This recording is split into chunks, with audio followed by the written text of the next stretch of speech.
Terima kasih Anda masih bersama saya, Ruri Putra Ananda di Berita Padang. Kembali kami sampaikan 3 berita utama di hari ini.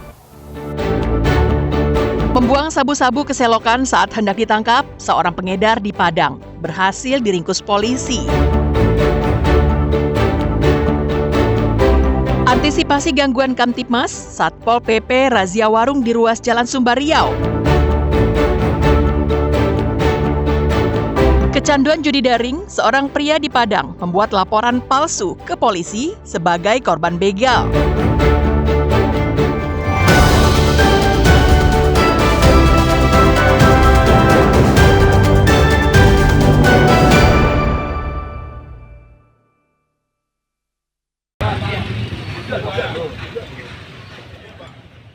Personel polisi gabungan dari tim Klewang dan Satres Narkoba Polresta Padang menangkap seorang pria yang bernama Edrimon di pinggir jalan di kawasan Parak Laweh, Kecamatan Lubuk Begalung, pinggiran Kota Padang pada Minggu malam. Melihat kedatangan polisi, Edrimon membuang barang bukti 1 paket sabu-sabu ke selokan. Namun upayanya agar tidak mengantongi saat ditangkap berakhir sia-sia karena polisi melihat aksinya dan menemukan sabu-sabu yang dibuangnya itu. Polisi sengaja datang ke Parak Laweh saat melakukan patroli antisipasi balap liar dan tawuran. Karena berdasarkan laporan masyarakat, tersangka sering mengedarkan sabu-sabu di kawasan itu. Setelah diinterogasi, pelaku mengaku masih menyimpan barang bukti lain di rumahnya yang tak jauh dari lokasi penangkapan. Petugas pun melanjutkan pengembangan ke rumah pelaku. Benar saja, setelah digeledah petugas dan disaksikan pihak keluarga dan ketua RT setempat, 3 paket sabu-sabu berikut dengan sebuah timbangan digital yang disimpan pelaku dalam tas hitam ditemukan dan kemudian disita polisi. Keberadaan timbangan digital ini semakin menguatkan dugaan polisi jika Edrimon adalah seorang pengedar sabu-sabu. Edrimon dan barang bukti dibawa ke Mapolresta Padang untuk proses pemeriksaan lebih lanjut. Menurut catatan polisi, pelaku adalah seorang residivis dalam kasus yang sama yang belum lama keluar dari penjara. Langsung tersangka diamankan oleh tim kita di pinggir jalan. Setelah diamankan, berhasil ditemukan 1 paket narkotika jenis sabu. Bahwa tersangka mengakui masih menyimpan atau memiliki narkotika jenis sabu di rumah. Didampingi oleh ketua RT dan warga setempat, kita lakukan penggeledahan. Alhamdulillah, betul di rumah kita temukan lagi ada 3 paket narkotika jenis sabu dan alat timbang juga. Ini pelaku adalah residivis. Dari barang bukti yang kita aman, yang kita sita, memang betul si tersangka ini betul mengedarkan narkotika tersebut. Atas perbuatannya, tersangka dijerat dengan pasal 112 dan pasal 114 Undang-Undang Nomor 35 Tahun 2009 dengan ancaman hukuman 12 tahun kurungan penjara. Residivis kembali ditangkap menjadi pertanda jika pembinaan yang dilakukan di lembaga pemasyarakatan tak berjalan optimal.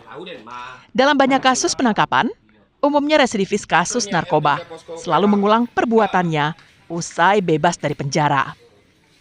Alfi melaporkan dari Padang.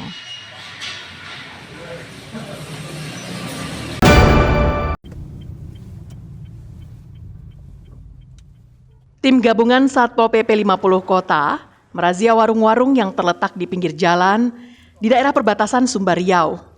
Petugas memasuki satu persatu warung yang masih buka maupun yang sudah tutup. Dalam razia tersebut, tim melakukan penyisiran terhadap sejumlah warung atau kedai kopi di kawasan Sibunbun, Nagari Pangkalan. Razia ini untuk mencari ada tidaknya peredaran miras di warung-warung itu. Petugas juga memeriksa kamar-kamar di dalam warung untuk mencari apakah ada transaksi seks di tempat tersebut. Tim gabungan menahan seorang perempuan dari sebuah kedai kopi yang diduga sebagai wanita pekerja seks komersial. Perempuan ini dibawa ke markas Satpol PP untuk didata dan dimintai keterangan. Alhamdulillah hasil untuk kegiatan kita dalam kondisi menjaga ketertiban ketentraman masyarakat, kita dari Satuan Polisi Pamung Praja melakukan sebuah kegiatan ke lapangan bersama-sama untuk melihat kondisi di tengah-tengah masyarakat. Kita sempat mengamankan seorang perempuan. Tentu hal ini saat ini sedang disidik oleh petugas kita sejauh apa dengan kondisi yang akan kita lakukan dengan penyidikan dilakukan oleh petugas kita sebaik-baiknya. Diduga, razia ini telah bocor, sehingga sasaran yang hendak dicari tidak terlihat sama sekali. Pasalnya, keberadaan warung ese-ese yang menyamar sebagai warung kopi di daerah perbatasan itu telah menjadi rahasia umum dan telah berlangsung sejak puluhan tahun lalu. Razia serupa akan terus digelar di berbagai tempat rawan di 50 kota, agar kabupaten ini bebas dari penyakit masyarakat. Ikhlasul Ihsan melaporkan dari 50 kota.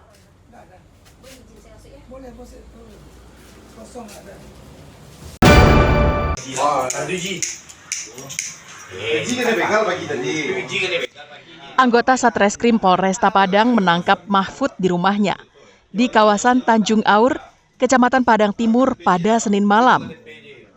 Mahfud ditangkap karena membuat laporan palsu ke kantor polisi beberapa hari sebelumnya. Laporan dibuatnya adalah dirinya menjadi korban begal di kawasan Ujung Tanah. Sepeda motornya dibawa kabur pelaku begal. Namun setelah polisi melakukan penyelidikan, akhirnya terungkap bahwa laporan tersebut palsu. Tidak ada kasus pembegalan di daerah itu seperti yang dilaporkan Mahfud. Setelah didesak, Mahfud akhirnya mengakui dirinya membuat laporan palsu usai menggadaikan sepeda motornya seharga 2 juta rupiah. Uang gadai untuk memenuhi nafsunya bermain judi daring. Aksi nekat pelaku membuat laporan palsu itu hanya untuk mengelabui istrinya. Pelaku akhirnya dibawa polisi ke Mapolresta Padang untuk proses pemeriksaan lebih lanjut. Selain pelaku, petugas ikut menyita barang bukti, sebuah sepeda motor dan 2 buah telepon genggam milik pelaku. Seolah-olah si pelaku menjadi korban begal, tepatnya di belakang UPI, Kecamatan Lubeng. Jadi untuk modus pelaku sendiri membuat laporan karena takut ketahuan sama istri pelaku bahwa motor tersebut telah digadaikan sebesar lebih kurang 2 juta rupiah. Dan uang hasil tersebut habis oleh pelaku karena bermain judol. Mahfud dijerat dengan pasal 220 KUHP tentang laporan palsu atau pengaduan palsu kepada pihak berwajib dengan ancaman hukuman maksimal 1 tahun 4 bulan penjara. Alfi melaporkan dari Padang.